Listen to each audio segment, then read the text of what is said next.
ఇక దేశంలో నక్సలిజం అంతమైపోయినట్లయినా విఠల్ గారు నిన్న ప్రధాని గారు కానీ అమిత్ షా గారు కానీ చాలా గట్టిగా చెప్పగలుగుతున్నారు, వచ్చే ఏడాది పలానా టైం కల్లా మేము నక్సలిజాన్ని అంత చేస్తామని.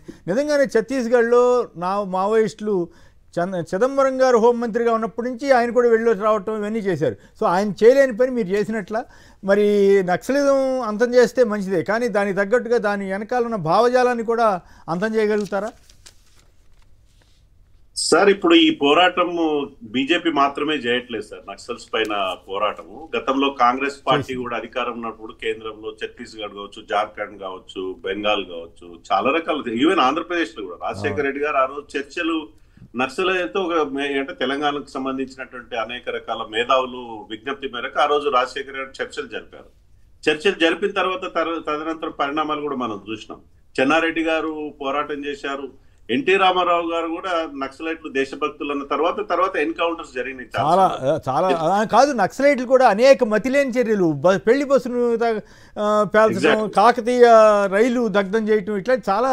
వాళ్ళు పేదల కోసం ఉన్నారా లేకపోతే దేనికోసం ఉన్నారో అర్థం కాని మతిలేని చేసిన వాళ్ళు చేశారు సార్. ఇప్పుడు 1960s లోనో 70s లో పుట్టినటువంటి నక్సల్బరీ ఉద్యమము మొదట్లో సిద్ధాంత పరంగా చాలా మంది మేధావులు కానీ యూనివర్సిటీల విద్యార్థులు కానీ ఆకర్షితులయ్యారు. తదనంతరం వాళ్ళ యొక్క సిద్ధాంతాలు వాళ్ళు కూడా వెళ్ళారు. కరెక్ట్, దేనికదే ఒప్పుకోవాలి. బాగా విద్యావంతులు యూనివర్సిటీ ప్రొఫెసర్ సార్, అంటే యూనివర్సిటీ స్టూడెంట్స్. మేము యూనివర్సిటీలో చదువుకున్న రోజులు కూడా చాలా మంది మిత్రులు నక్సల్ తుపాకీ పట్టుకొని తుపాకీ రాజ్యం సాధించాలని లక్ష్యంతో పోయారు. అప్పుడున్నటువంటి సిద్ధాంతం వేరు. ఫ్యూడల్ వ్యవస్థకు వ్యతిరేకంగా పేదలకు అండగా నిలబడి కొంత వాళ్ళు విజయం సాధించారు. తెలంగాణలో, ఉత్తర తెలంగాణ పర్టికులర్లో పేద ప్రజల అండగా ఉన్నటువంటి వాస్తవం. కానీ తర్వాత జరిగినటువంటి పరిణామంలో మీరు అన్నట్లు అది ఒక నక్సల్ వాళ్ళ లక్ష్యాన్ని సిద్ధాంతాన్ని పక్కకు పెట్టి దోపిడ్లకు రకరకాల ఇష్యూ చూసినాం మనం.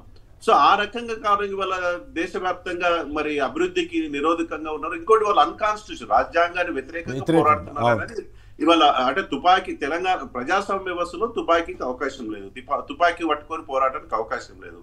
ప్రజాస్వామ్య పద్ధతులు వాళ్ళు పోరాడాలి. ఎన్నికలలో ఇప్పుడు సిపిఐ పార్టీ ఉంది, సిపిఎం పార్టీ ఉంది. అదే సిపిఐ ఎమ్మెల్యే కూడా మావోయిస్ట్ పార్టీ కూడా రాజ్యాంగాన్ని నమ్మి ప్రజాస్వామ్య వ్యవస్థ నమ్మి జనజీవన స్రవంతులకు వచ్చి పోటీ చేసి ఎమ్మెల్యేలై వాళ్ళ యొక్క సిద్ధాంతం. అంటే ఇప్పుడు ప్రధానమైనటువంటి నాయకుడు నంబళ్ళ కేశవరావు గారిని ఎన్కౌంటర్ చేయడంతో మొత్తం కథ ముగిసినట్లేనా? అట్లాగే వాళ్ళ పత్రిక సంపాదకుల్ని చాలా మందిని అసలు ఈ మధ్యకాలంలో ఈ స్థాయిలో జరిగిన పెద్ద దెబ్బ సార్. నక్సల్బరీ ఉద్యమానికి, మావోయిస్టు పోరాటానికి చాలా పెద్ద దెబ్బ. ఇవాళ వాళ్ళ అగ్రనాయకత్వమే, కార్యదర్శి లాంటి అగ్రనాయకత్వం ఇవాళ ఎన్కౌంటర్ చనిపోవడం. వారు ఇంకా భవిష్యత్తులో నక్సల్బరీ ఉద్యమం ఉంటుందని, అంటే మావోయిస్ట్ ఉద్యమం ఉంటుందని అనుకోవట్లేదు. అంటే సమీప భవిష్యత్తులో ప్రజల్లో కూడా చాలా మార్పు వచ్చింది సార్. ఇవాళ ప్రజల మద్దతు ఉంటే వాళ్ళు ఎంతో కొంత వాళ్ళు ఇంకా అవకాశం ఉంటుంది వాళ్ళ ఉద్యమాన్ని కొనసాగించడం. ప్రజలే తిరస్కరించబడుతున్నారు. గ్రామీణ ప్రాంత ప్రజలు కూడా అడవుల్లో ఉండేవి సాధిస్తారన్న దానికి సమాధానం దొరకదు నిజంగానే. అది ఎగ్జాక్ట్ సార్. ప్రజా సంక్షేమం పెరుగుతున్నప్పుడు సాధారణంగా వాళ్ళకి ఆదరణ దొరకదు. ఆదరణ దొరికినప్పుడు వాళ్ళకు వనరులు తగ్గిపోతుంటాయి. వాళ్ళ పోరాటం కూడా కొంత ఐసోలేట్ అవుతుంది. కేవలం అడవులకు పరిమితమైన వాతావరణం చూసినాం, అక్రమాలు పాల్పడిన సందర్భాలు చూస్తున్నాం. కాబట్టి వల్ల భారతదేశ ప్రభుత్వం పోరాడుతుంది, రాష్ట్ర ప్రభుత్వం ఏ ప్రభుత్వమైనా పోరాడుతుంది సార్. Right, okay.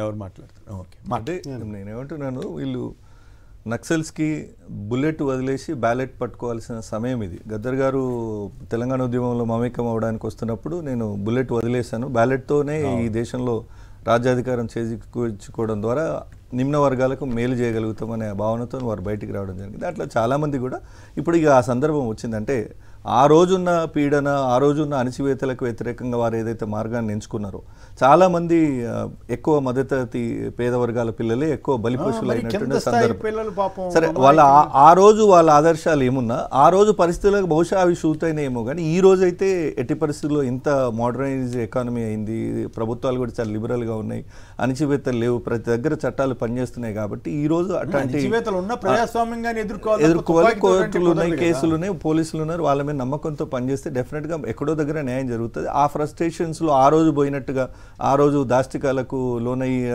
ఏం చేయలేని పరిస్థితులు, నిస్సహాయ స్థితిలో వాళ్ళని ఆ అడవి మార్గాన్ని అనుసరించినట్టుగా ఈరోజు పరిస్థితులు లేవు. డెఫినెట్గా మావోయిస్ట్ పార్టీ కూడా పునరాలోచన చేసి తిరిగి ప్రజా జీవితంలోకి జనజీవన స్రవంతిలోకి ప్రపోజల్ మేము కూడా రాష్ట్ర ప్రభుత్వంగా ప్రొఫెసర్ హరగోపాల్ గారి నేతృత్వంలో ఎన్ గోపాల్ గారు మిగతా చాలా మంది పెద్దలు వచ్చి కలిస్తే రాష్ట్ర ప్రభుత్వ ముఖ్యమంత్రిగా రాష్ట్ర ప్రభుత్వం తరఫున కేంద్రానికి విజ్ఞప్తి కూడా చేసినాం. ఏమని శాంతి క్షేత్రాల ప్రపోజల్ని ఒప్పుకోండి, అక్కడ ఎక్కడైతే జరుగుతున్న కంగారులో జరుగుతున్న వ్యవహారం ఏదైతే ఉందో అది ఆపేయండి, ఆ దాడి ఆపేయండి అని చెప్పి మేము కూడా అప్పీల్ చేసినాం. ఇన్ఫ్యాక్ట్ మా మెజారిటీ బాధితులు కాంగ్రెస్ నాయకులు, ఎందుకంటే స్వతంత్రం వచ్చినప్పటి నుంచి ఇప్పటి వరకు ఎక్కువ కాలం పరిపాలించిన కాంగ్రెస్ పార్టీని వాళ్ళు టార్గెట్ చేస్తూ పనిచేసినారు. ఉదాహరణకి ఈ రాష్ట్రంలో ప్రముఖ నాయకుడు మాజీ స్పీకర్ శ్రీపాదరావు గారిది చాలా అత్యంత దారుణంగా హత్య చేసినటువంటి సందర్భం మనం చూసిన. ఆ కుటుంబం వల్ల ఎంత ప్రతి సంవత్సరం జయంతి రోజు సో చాలా మంది, అంటే నేనేమంటున్నా కాంగ్రెస్ కుటుంబ సభ్యులే బాధితులు. ఈవెన్ ఛత్తీస్గఢ్లో అయినా జార్ఖండ్లో అయినా కాంగ్రెస్ పార్టీ కార్యకర్తలు నాయకులే ఎక్కువ శాతం బాధితులుగా ఉన్నారు. భావజాలం ఇవన్నీ పేదరికం ఉన్నంతకాలం ఏదో భావజాలం వస్తూనే ఉంటుంది. సరే ఇట్లాంటి ఇప్పుడు కాంగ్రెస్ పార్టీ చేయలేని పని బీజేపీ వాళ్ళు చేసినట్లేనా? ఇందాక వారు బీజేపీ ప్రతినిధిగా పెద్దలు విఠల్ గారు చాలా స్పష్టంగా చెప్పింది, ఇది నిరంతర ప్రక్రియ. ఇప్పుడు అట్లంటే మా హయాంలోనే ఇక్కడ గ్రే హౌండ్ సృష్టించాము, మా హయాంలోనే ఇక్కడ చాలా పోలీస్ వ్యవస్థను దేశంలో ఒక రోల్ మోడల్ అంటారు. ఇక మన తెలుగు రాష్ట్రాల పోలీసింగ్ వ్యవస్థను దేశానికి రోల్ మోడల్ అంటారు. ఎందుకు అత్యాధునిక ఆర్మ్డ్ వెపన్స్ తెచ్చినా, లేదంటే ఇట్లాంటి గ్రీన్ హంట్ అనో, లేదంటే ఇంకోటనో ఈ ఆదివాసీ గూడాల్లో ఉన్నట్టు అలజడులను నిప్టాయించి శాంతి ఎస్టాబ్లిష్ చేయడానికి ప్రభుత్వాలు అనేకం కృషి చేస్తూ ఉన్నాయి. నాడు కాంగ్రెస్ చేసింది, ఇప్పుడు బీజేపీ చేస్తుంది, రేపు రాబోయే కాంగ్రెస్ ప్రభుత్వం కూడా మళ్ళీ చేస్తుంది. దాని గురించి అది నిరంతరం వాళ్ళ హయాంలో ఇది జరిగింది కాబట్టి ఇదేదో మా గొప్పతనం అనుకుంటే, ఎందుకంటే ప్రాణాలకు తెగించి పోరాడిన సైనికులు అక్కడ సెక్యూరిటీ ఫోర్సెస్ అంతా అడవుల్లో ఉన్నారు. మనం కూర్చొని 8 రూములలో కూర్చొని ఇది మా విజయం ట్వీట్ చేసుకోవడం కూడా అంత సబబు కాదేమో. ఇది నిరంతరం మీరే నిజంగా మొదలు పెడితే నక్సల్స్ మీద మాదే మొదటి పోరాటం అంటే అప్పుడు వాళ్ళు క్రెడిట్ తీసుకునే అవకాశం ఉంటుంది. తాతల కాలం నుంచి కాంగ్రెస్ వీటి ప్రయాణంలో వస్తున్న ఇది కదా. అంటే కొత్త సవాళ్ళు వాళ్ళు వేసే ప్రతి ఛాలెంజ్ని కొత్తగా ఓవర్కమ్ చేసి సెక్యూరిటీ ఫోర్సెస్ని అప్గ్రేడ్ చేసుకుంటూ ఇక్కడి వరకు వచ్చినాం. సో డెఫినెట్గా దిస్ ఇస్ అ టైం. వాళ్ళు బుల్లెట్ వదిలి బ్యాలెట్ నమ్ముకొని రండి. చాలా స్పేస్ ఉంది, అంటే ఇక్కడ ఏమో పొలిటికల్లో కూడా కింద స్థాయిలో చాలా స్పేస్ ఉంది. క్షేత్రస్థాయి నుంచి నిర్మాణం చేయగలిగితే మంచి సమాజాన్ని కావచ్చు. కానీ ప్రస్తుతం రాజకీయ వ్యవస్థలో కూడా చాలా ఘోరాలు జరుగుతూ ఉన్నాయి కదా, చాలా ఒకళ్ళనొకళ్ళు అణిచివేతాలు ఇవన్నీ చాలా జరుగుతూ ఉన్నాయి. కాబట్టి పూర్తిగా దీంట్లో వచ్చినంత మాత్రానే మొత్తం మారిపోతుంది. నేనేమంటున్నా ఆ స్పిరిట్ ఇక్కడ వాడు. ఇప్పుడు మీరు ఎవరంటే సార్, సారీ కొంచెం ఎక్కువ టైం తీసుకున్నాం, వీళ్ళకి రిక్రూటర్స్ ఎవరుండే?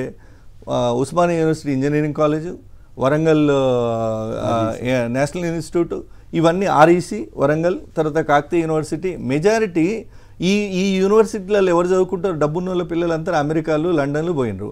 అంటే చదువుకునేది ఎవరు? టాలెంట్ ఉన్న మధ్య పోయిండ్రు, నేను కాదంటలేదు. అంటే ఆ భావాలకు ఆకర్షితులై కొంతమంది పోయిరు. కానీ వాళ్ళు అక్కడ కూడా ఒక హోదాలోనే ఉన్నారు. బట్ బాధితులు ఎవరు? రియల్ బాధితులు వేల సంఖ్యలో చనిపోయిన వాళ్ళు ఈ వర్గాల వాళ్ళే.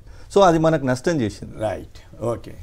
రాకేష్ సార్, ఏదైతే అంటే దళపతి మొత్తం ఎన్కౌంటర్ జరిగిందో, నంబాల కేశవరావు గారు మనం చాలా అంటే జోహర్లు అర్పించాల్సింది. ఎందుకంటే ఆయన ఆర్ఈసీలో ఇంజనీరింగ్ చేసి, అంటే ఎన్ఐటి వరంగల్లో ఇంజనీరింగ్ చేసి ప్రజల గురించి ఆయన నమ్ముకున్నటువంటి సిద్ధాంతాన్ని, సరే బ్యాలెట్ని నమ్ముకొని మనం పొలిటికల్ పార్టీగా ముందుకు పోతుంటే తుపాకీ గొట్టం ద్వారానే ఈ పీడిత వర్గాలన్నిటికీ స్వతంత్రాన్ని లభించగలుగుతుందని చెప్పేసి అంటే పటిష్టంగా నమ్మినటువంటి, అది కమ్యూనిస్ట్ సిద్ధాంతం అనుకోవచ్చు, మావో సిద్ధాంతం అనుకోవచ్చు.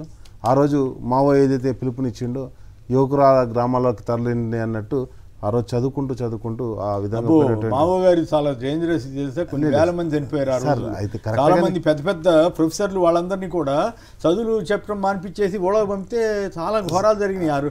కాకపోతే అంటే మావో పార్టీ నడిచింది, కమ్యూనిస్ట్ పార్టీ ఆయన విధానాలనే ఆ తర్వాత చైనా ప్రభుత్వం కొంత వ్యతిరేకించింది, లిబరలైజ్ చేసింది. కానీ నేనేమంటున్నా, అదే కల్చరల్ రెవల్యూషన్ పేరు మీద చాలా ఘోరాలు జరిగినాయి. అదే సార్, ఒకటి నేనేమంటానంటే ఆకలినంతసేపు పోరాటం ఉంటుంది సార్. ఆ పోరాటం వివిధ రూపాల్లో ఉంటుంది.